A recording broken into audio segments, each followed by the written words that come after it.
A queda de braço entre o bilionário Elon Musk e o STF ganhou mais um capítulo, dessa vez favorável ao judiciário brasileiro. A Starlink, empresa de internet via satélite que pertence a Musk, sinalizou que vai acatar a decisão do Supremo e finalmente retirar o X do ar para os usuários. Antes, a empresa anunciou que não ia cumprir o bloqueio da rede social, mas ela voltou atrás ao perceber que teria enormes perdas financeiras depois do Alexandre de Moraes retirar o sinal da empresa do ar. A disputa entre grandes empresas de comunicação e estados nacionais não é uma exclusividade do Brasil. Sem uma regulamentação, as chamadas Big Techs, grandes empresas de tecnologia e comunicação, podem desrespeitar leis, controlar o debate público e inflamar discursos de ódio ao redor do mundo. Ao menor sinal de aplicação da lei, o discurso é sempre o mesmo: ataque à liberdade de expressão. Quinta-feira, 5 de setembro de 2024.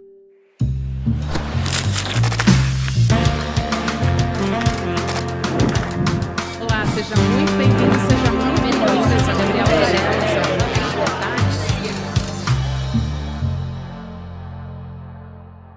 Olá, seja muito bem-vindo, seja muito bem-vinda. Eu sou a Gabriela Varela, esse é o Videocast em Detalhes. E aqui, sempre com um convidado, uma convidada, a gente analisa uma temática, uma notícia importante do momento. Hoje, a gente continua conversando sobre o caso Elon Musk, mais especificamente sobre a Starlink. Eu vou conversar com o jornalista Samuel Possebon, que está aqui para falar com a gente no Em Detalhes. Samuel, obrigada por aceitar nosso convite. Seja muito bem-vindo. Obrigado, Gabriela. É um prazer estar aqui com vocês. Prazer é todo nosso. Samuel, para começo de conversa, eu acho que vale a pena, antes da gente dizer sobre a Starlink acatar ordens do Supremo Tribunal Federal e tudo mais, acho que vale a pena a gente falar sobre a companhia, né, que lidera a banda larga por satélite no Brasil. Esse é o cenário, tem mais de 220 mil contratos, envolve navios da Marinha na Antártica, tem cidades símbolos também do agronegócio. Então, para a gente ter uma ideia do poder e do quanto isso tem a ver com a nossa soberania nacional também, queria que você trouxesse um pouco esse panorama para a gente, por favor. Vamos lá. Primeiro entender o que é Starlink, né? Ela, apesar de ser do mesmo grupo, né, do empresário Elon Musk, ele é um empresário que tem uma característica muito centralizadora, ele comanda todas as empresas, ele tem uma gestão sempre muito centralizada. A Starlink é diferente da rede social X, são coisas diferentes. A Starlink surgiu antes, inclusive, dele fazer a aquisição do Twitter, que depois ele mudou o nome para X, né? E é um projeto que faz parte do conjunto, vamos dizer assim, espacial do grupo do Elon Musk. Então ele tem a SpaceX, que é a empresa que faz lançadores, que desenvolve foguetes, inclusive são muito famosos os lançamentos deles, porque são bastante performáticos, os foguetes têm uma capacidade única de serem lançados e depois voltarem à Terra. Todo mundo já deve ter visto o vídeo desses foguetes da SpaceX na internet, e hoje eles estão aí na vanguarda do mercado de lançadores, justamente por essa capacidade e porque estão desenvolvendo naves cada vez mais poderosas, né? A última nave dele está sendo planejada para chegar a Marte. Então, assim, é uma empresa que realmente tem uma presença muito forte no segmento espacial. A Starlink é parte desse projeto, é um projeto de ter uma constelação de satélites que vai ficar orbitando em torno da Terra em órbita baixa. Então são satélites que ficam girando ao redor da Terra a uma altitude de mais ou menos 800 quilômetros. São milhares de satélites, a gente está falando de uma constelação aí que vai superar 30 mil satélites em órbita da Terra. Hoje ele já tem uma quantidade muito grande de satélites, são quase 10 mil satélites que já estão orbitando a Terra, e o que faz dele, inclusive, o maior operador de satélites do mundo. E esses satélites têm um propósito, que é criar uma conectividade banda larga que você pode ter em qualquer lugar do mundo. Então, por meio da conexão com esses satélites, os terminais da Starlink conseguem prover uma banda larga com uma qualidade excelente, equivalente à que a gente costuma ter em casa ou no escritório, só que em qualquer lugar do planeta, praticamente qualquer lugar do planeta. Existem algumas áreas que o serviço da Starlink não é tão disponível assim, mas à medida que ele vai colocando mais satélites, ele vai conseguindo tornar essa rede mais poderosa. Ele está aqui no Brasil operando com essa constelação desde 2022, então ele tem uma trajetória aí de praticamente 2 anos de desenvolvimento do mercado brasileiro. E desde então ele cresceu de maneira significativa, são hoje mais de 220, quase 230 mil assinantes que ele tem no Brasil. Dentro desse conjunto de assinantes, ele tem usuários corporativos, empresas, tem usuários governamentais, né, o próprio governo federal contrata algumas conexões da Starlink para determinadas aplicações, tem clientes da área militar, então o Exército, a Marinha já fizeram contratações, a Petrobras, bancos como o Bradesco utilizam Starlink, enfim, existem clientes de todo tipo. E é uma constelação que hoje tem conseguido adquirir no mercado brasileiro a liderança no segmento que a gente chama de banda larga via satélites. Então, as outras alternativas que tem, por não terem a tecnologia equivalente da Starlink, não terem o marketing da Starlink, não conseguem ter a mesma quantidade de clientes, não conseguem crescer no mesmo ritmo.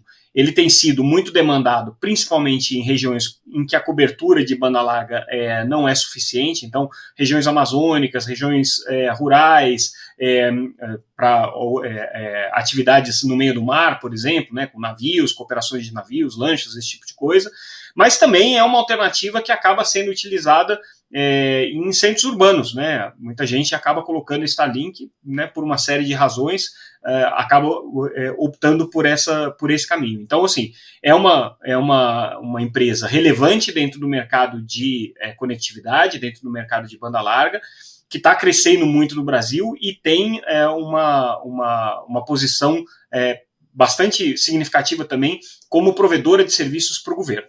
Sim, eu acho isso importantíssimo, né? Tem contratos com prefeituras, em cidades, no norte, enfim, a gente pode falar muito sobre como um eventual desligamento da Starlink até afetaria essas regiões.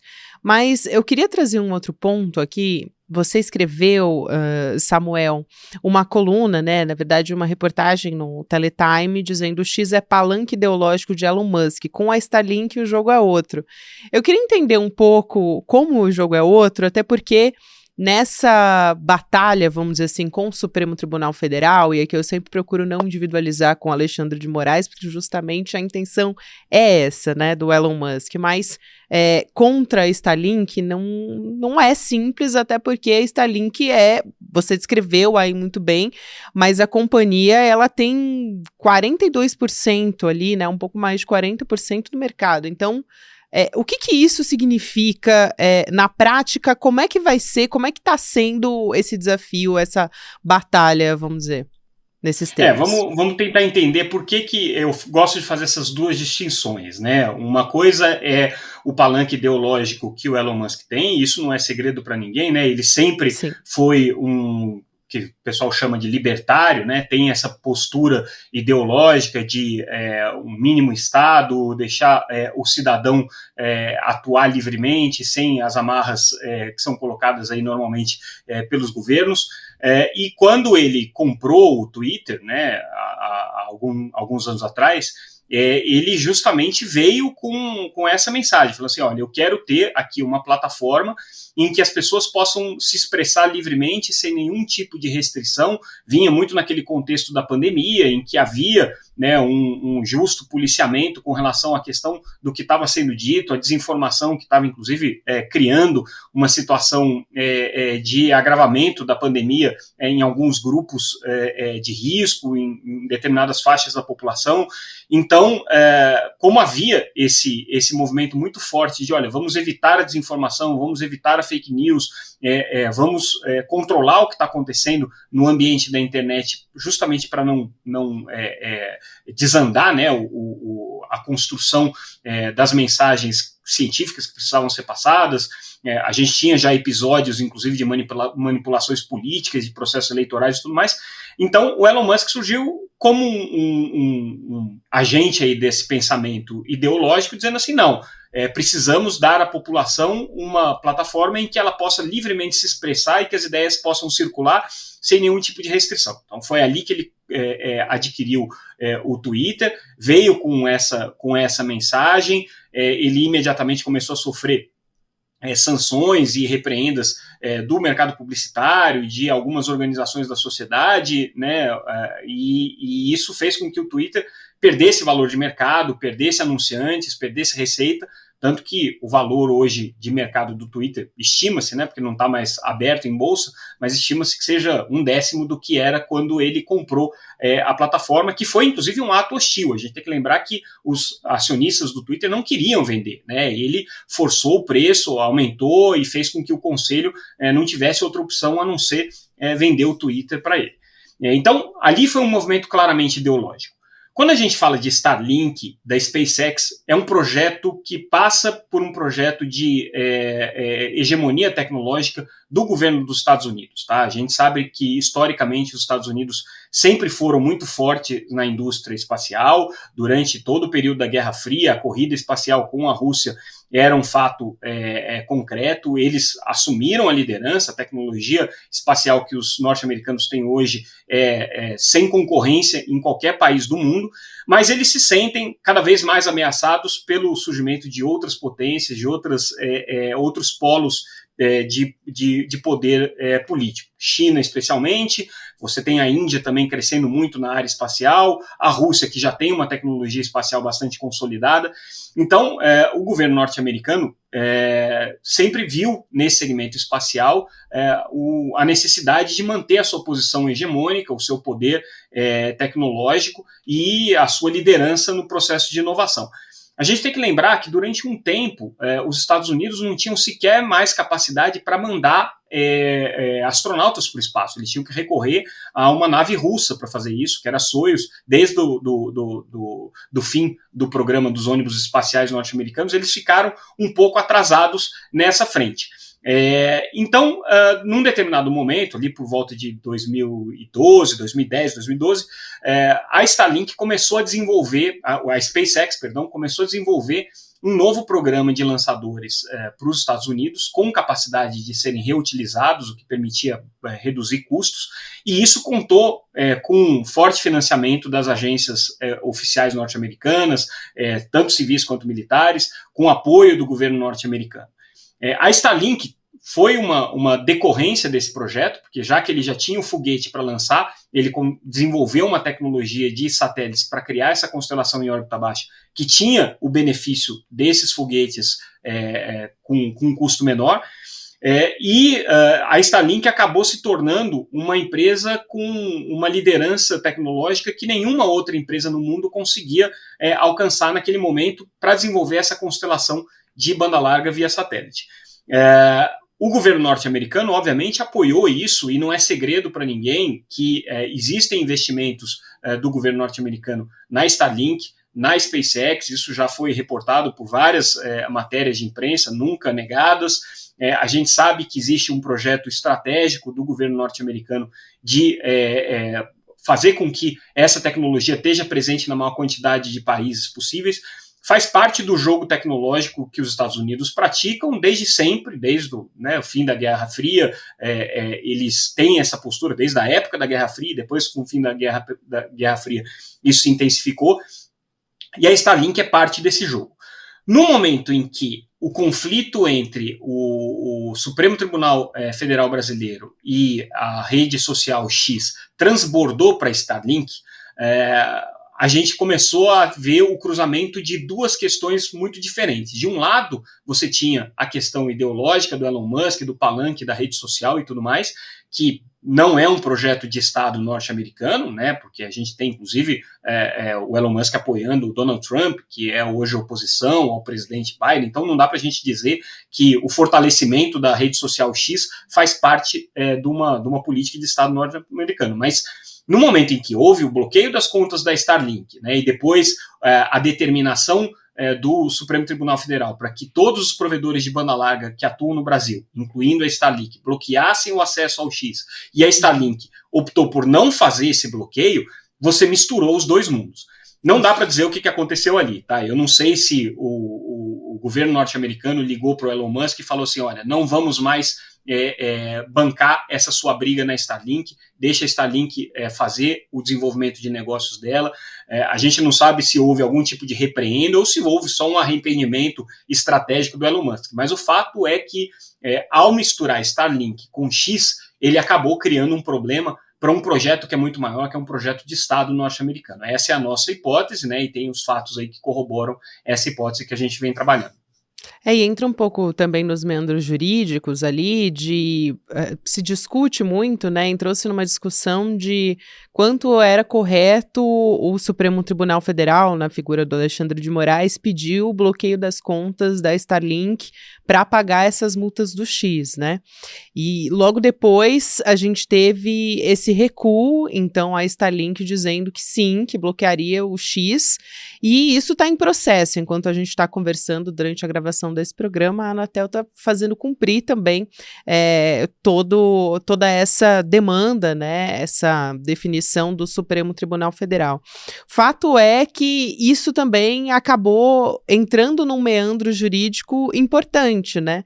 Não só nos Estados Unidos, mas aqui no Brasil também acabou que a partir do momento que o STF, o Alexandre de Moraes, determinou o bloqueio das contas, isso entrou nessa discussão também, né, Samuel? Talvez um erro tenha justificado outro erro, né? O primeiro erro do ministro Alexandre de Moraes tenha sido transbordar a personalidade jurídica da rede social X para a Starlink, né? Existe aí todo um processo legal que precisa ser seguido nesse caso, né? Não é uma coisa tão simples assim você desconsiderar uma personalidade jurídica e considerar outra para você fazer qualquer tipo de bloqueio, qualquer ação sancionatória. Então, esse tenha sido talvez o erro original, e isso provocou por parte do Musk uma reação no sentido de, num primeiro momento, dizer eu não vou cumprir a ordem da Anatel de bloquear o X, né, enquanto não descongelarem os ativos aqui da minha empresa. Né. Agora, também a gente não sabe se ele ia cumprir a ordem da Anatel e na hipótese do ministro Alexandre de Moraes não ter bloqueado as contas da Starlink. Tá? Agora a gente está fazendo uma suposição em cima de uma coisa que aconteceu, mas se os fatos tivessem sido diferentes, por exemplo, o ministro Alexandre de Moraes simplesmente ter determinado à Anatel que bloqueasse o acesso à rede social X, será que o Elon Musk, dentro da sua batalha ideológica, ia aceitar isso de bom grado, ia fazer o bloqueio? Não tenho certeza, é difícil a gente falar e seria só uma conjectura aqui para a gente colocar. Mas o fato ele num primeiro momento, ele ameaçou não cumprir essa ordem, alguma coisa aconteceu, que pode ter sido um arrependimento dele do ponto de vista de negócios, pode ter sido o agravamento da situação no Supremo, uma vez que houve a decisão da primeira turna, houve a decisão do ministro Zanin também, de alguma maneira, corroborando aí o bloqueio das contas, apesar dali ter sido uma questão mais jurídica, né, não de mérito, mas houve essa decisão. Então talvez ele tenha visto a situação jurídica se agravar e falou, não, peraí, deixa eu recuar aqui. Pode ter sido uma ligação do Departamento de Estado norte-americano para ele, dizendo assim, olha, não entre nessa briga, porque isso daqui pode trazer problemas para nosso projeto de ter a hegemonia na tecnologia de satélites no mundo. Pode ser porque a gente não quer que o Brasil se aproxime da China, ou não se aproxime da Índia, ou não se aproxime da Europa, na questão de soberania de desenvolvimento de tecnologia de satélites, pode ser qualquer coisa. Né? Agora, o fato é que ele recuou, né? Agora ele está bloqueando a partir da Starlink o acesso à rede social X, como todos os outros provedores no Brasil estão recuando, e a discussão volta a ser aquela original. Né? Quer dizer, é justo que a justiça brasileira mande bloquear uma rede social que não cumpre ordens judiciais? Agora o debate jurídico está circunscrito aí ao que parece ser o mais razoável. Eu quero aproveitar também, Samuel, perguntar para você a respeito da regulamentação das Big Techs, mas também trazer um pouco desse olhar de como funciona essa infraestrutura de comunicação no nosso país, como é que a gente chegou nesse patamar que nos deixa tão vulneráveis, né? Porque essa discussão até no Congresso Nacional andou para trás, porque estava começando a se discutir, essa discussão caiu e praticamente a gente vai ter uma eleição municipal com a regulação basicamente feita pelo Tribunal Superior Eleitoral, mas a gente não tem uma legislação propriamente dita e que esteja mais refinada, levando em consideração não só Big Techs, mas também inteligência artificial e tudo mais. Mas à medida que a gente tem também uma figura como o Elon Musk, né, que se coloca acima das instituições, que desrespeita decisões das instituições brasileiras, qual é o risco disso? Isso dá alguma sinalização de uma fragilidade nossa? Porque também isso acontece em outros países, né? A gente vê, por exemplo, o TikTok, que é de uma empresa chinesa, nos Estados Unidos foi sancionado um projeto de lei que determina a proibição dessa plataforma, né, do TikTok, a menos que o proprietário vendesse a operação para uma empresa dos Estados Unidos. A mesma coisa acontece, por exemplo, em relação ao Telegram na França, né, que chegou até a ser preso, o fundador do aplicativo, por denúncias que foram apresentadas pela plataforma. Então, existem regras, né, dos países que precisam ser cumpridas e regulamentações que estão avançadas em alguns países, por exemplo, na Europa, no primeiro semestre, a gente teve um avanço nesse sentido. E no Brasil parece que a gente está muito atrás ainda, né? Vamos lá, tem algumas coisas na tua pergunta que acho que vale a pena a gente ponderar com um pouco de fatos e números aqui para a gente contextualizar. Primeiro, assim, é interessante a gente pensar o que aconteceria caso a Starlink fosse bloqueada no Brasil, tá? Muita gente me pergunta isso, fala assim, mas ia ser o caos, o governo brasileiro ia sair do ar. Nada disso, não está nem perto disso. Tá? A Starlink, apesar de ser um player relevante, um ator relevante no mercado brasileiro de banda larga, não tem nem 1% de participação no mercado. O mercado brasileiro de banda larga tem mais de 40 milhões de acessos à internet, são 20 mil provedores, existem inclusive outras alternativas de provedores via satélite que poderiam ser contratados pelo governo, como já eram há 2 anos atrás. A Starlink ela só surgiu com uma tecnologia nova que hoje está na moda e tem sido muito demandada pelos órgãos públicos que estão contratando isso. Mas, assim, vai haver um caladão da internet se a Starlink for tirada do ar? Não tem o menor risco disso acontecer, né? A Starlink não tem essa relevância toda ainda para ser considerada essencial dentro da infraestrutura brasileira de banda larga. Essa é boa a sua fala, Samuel. Me desculpa te interromper, mas a gente tem essa notícia, né, até que foi uma reportagem da BBC. Me preocupa, por exemplo, a região da Amazônia, né? Porque tem essa reportagem da BBC falando de 90% das cidades da Amazônia que têm satélites da Starlink, né? O quanto elas seriam afetadas, por exemplo. Com certeza haveria algum tipo de impacto, principalmente nessas regiões, porque realmente são regiões que hoje não têm uma infraestrutura de banda larga, seja por 5G, seja por fibra, né, que poderia atender, e que optaram pelo caminho da Starlink porque ela está disponível com uma excelente qualidade e isso foi feito. Claro que no momento em que você corta, né, o sinal da Starlink, essas comunidades vão ficar desassistidas e isso tem um impacto econômico indiscutivelmente. Mas a gente tem que lembrar que são 250 mil, não chega a 250 mil acessos, tá? Então, do ponto de vista da quantidade de pessoas que vão ser afetadas, é muito pequena e existem alternativas, né? O Brasil tem o satélite geoestacionário de defesa e comunicação, o SGDC, que é operado pela Telebrás, que tem uma capacidade muito menor do que a Starlink, é um serviço muito pior do que a Starlink do ponto de vista técnico, não é tão simples de ser instalado, mas como uma emergência, como um atendimento emergencial, poderia ser provido. Mas eu acho que a Anatel nunca chegou nem perto de bloquear o sinal da Starlink, de proibir a Starlink de operar no Brasil. Tá? Isso não aconteceu, o recuo aconteceu muito antes disso, seria necessário um processo longo. Então, assim, a gente não chegou nem próximo de ter isso daí. Agora, cabe a reflexão por parte das autoridades públicas, dos governos, daqueles órgãos que estão contratando a Starlink, se vale a pena você apostar todas as fichas numa empresa que hoje não tem concorrentes, né? Ou se talvez fosse interessante você buscar alternativas complementares ali, não que não se possa contratar a Starlink, mas que haja algumas outras alternativas em vista, outros provedores de satélite com tecnologias que não são tão boas, mas que poderiam atender, ou levar tecnologias de fibra no que fosse possível, ou atender com 5G, com outras formas de você fazer a conectividade. Então, acho que falta uma reflexão sobre uma política nacional de contratação de capacidade de satélites, que isso não existe, e eu acho que é fundamental que o governo pense seriamente quando está entregando a sua conectividade num navio, numa plataforma de petróleo, numa tropa, num tribunal regional eleitoral, como tem acontecido, numa secretaria de educação, de quem que ele está contratando, se essa empresa que ele está contratando tem uma estrutura sólida no Brasil, e se não tem um maluco que ali pode entrar em conflito com o Supremo Tribunal Federal a qualquer momento, e aí criar uma situação de insegurança jurídica para todo mundo. Então, essa reflexão tem que ser feita. Tá? Então, essa primeira ponderação que eu faço, assim, a Starlink, ela é relevante, mas ela não é essencial hoje para a conectividade brasileira.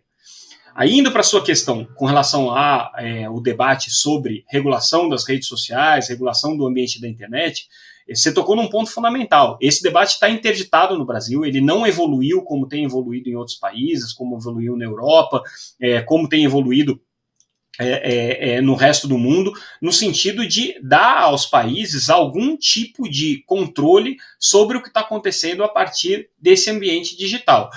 O Brasil, por conta de todo o tensionamento político, a polarização que a gente está vivendo, o crescimento da extrema-direita, tem tido uma dificuldade muito grande de emplacar esse debate no Congresso Nacional. Esse projeto, especialmente o 2630, que é o PL das fake news, ou o projeto da desinformação, chegou a ser pautado, foi retirado, o governo achou que ia perder, depois o presidente da Câmara, Arthur Lira, jogou isso daí para uma comissão, meio que engavetando o projeto. Existem outros projetos que tratam da regulação de internet que também não evoluem no Brasil, sempre com essa desculpa de que não é o momento certo, existe muita divergência com relação a esse tema, mas o fato é que a gente não tem nenhum instrumento legal hoje para poder fazer o controle do que está acontecendo nas redes sociais, seja no sentido de desinformação, seja no sentido de abuso de poder econômico, abuso de poder político. E aí quem está legislando sobre isso, o que também é errado, é o TSE, né, como um órgão que tem o poder de polícia e o poder de fiscalização do processo eleitoral, porque como o processo eleitoral acontece num período muito curto, né, são 2, 3 meses ali que o processo se desenvolve, não dá tempo para você cumprir todo o rito de Ministério Público, investigação da Polícia Federal, denúncia, julgamento em primeira instância, segunda instância, terceira instância. Então, assim, o TSE tem agido de maneira célere, mas em muitos casos arbitrária, né, com decisões monocráticas, o que é muito criticado também, para tentar evitar a disseminação dessa desinformação e a influência num processo eleitoral que, como eu disse, é um processo muito curto, né, e que, em alguns casos, se torna irreversível. Né? Então, a gente tem um problema. O Brasil precisa discutir um marco legal para o ambiente da internet, para a regulação da internet e para o combate à desinformação. Isso é indiscutível, só que o Congresso hoje, na situação que ele se encontra, com o perfil dos parlamentares que a gente tem, dificilmente vai conseguir encarar essa discussão de uma maneira madura e racional. Sem dúvida, Samuel, e a forma, né, como tudo é feito também, esse direito à exploração, em meio a tudo isso, várias reportagens também estão sendo feitas para mostrar como tem sido a atuação da Starlink aqui no Brasil. A própria agência pública também trouxe a informação de que empresas como a Starlink pagam R$102 mil para o Brasil para explorar satélites, e a gente está falando de, em 2022, a empresa ter pago um pouquinho mais do que esse valor que eu comentei para operar até 2033. Então, tudo isso eu acho que isso em todo o território nacional, tá? Então, é uma informação bastante relevante de como existe essa obtenção de licença, como é que vai atuar e como parece que tudo isso deixa a soberania nacional muito mais vulnerável, né? Mas, enfim, é uma longa discussão aqui. Quero agradecer aqui a sua participação em detalhes. Até uma próxima. Não, eu que agradeço a oportunidade aqui de trazer alguns esclarecimentos e ajudar um pouco com esse debate aí. Fico à disposição sempre que vocês precisarem. Obrigado. Pessoal, chegando aqui ao final do Em Detalhes de hoje, eu quero lembrar para quem está assistindo esse programa ao vivo no YouTube, nessa quinta-feira, que hoje, 8 horas da noite, a gente vai ter o lançamento da nova série original do ICL, O Preço da Independência, onde Eduardo Moreira, Juliana Dalpiva, Chico Pinheiro, Leandro Demore e Roberta Garcia vão estar juntos ao vivo para o lançamento dessa série, o marco do jornalismo independente. Então, fica o convite para você, a gente vai trazer além do debate online gratuito, também trechos de exibição dessa série, que vai ser um documentário, né, dividido aí em uma série original do ICL, para a gente contar como é que são esses processos, né, as táticas, ameaças contra jornalistas que trabalham pela nossa democracia. Então, para você participar, você faz sua inscrição em detalhesicl.com.br, ainda dá tempo, a conversa vai ser hoje à noite. Obrigada a você que me acompanhou até aqui. Próximo episódio sempre vai ao ar às 10h30 da manhã, agora você fica com Mercado e Investimentos, depois tem Rolê ICL, 6 horas da noite, ICL Notícias, segunda edição. Nas plataformas de áudio você pode ouvir o Em Detalhes em qualquer momento do seu dia. Obrigada, até amanhã. Olá, você já notou que quem assume a coragem e o compromisso de falar a verdade no veículo de comunicação acaba sofrendo ameaças, sendo atacado? Seja um jornalista, seja um veículo de comunicação. É sobre isso que a gente quer falar com você. Não importa quem seja, se a pessoa assume o compromisso de apontar desigualdades, privilégios, injustiças, acaba sofrendo tentativas de ser silenciado. Vamos falar sobre isso na quinta-feira, dia 5 de setembro, às 8 da noite, aqui no ICL. Eu vou receber o Eduardo Moreira, a Juliana Dalpiva e o Leandro Demore, sempre na mira dos poderosos, que não gostam que a verdade emerja, porque a verdade, como conhecimento, liberta. Como diz Frei Beto, a informação compromete.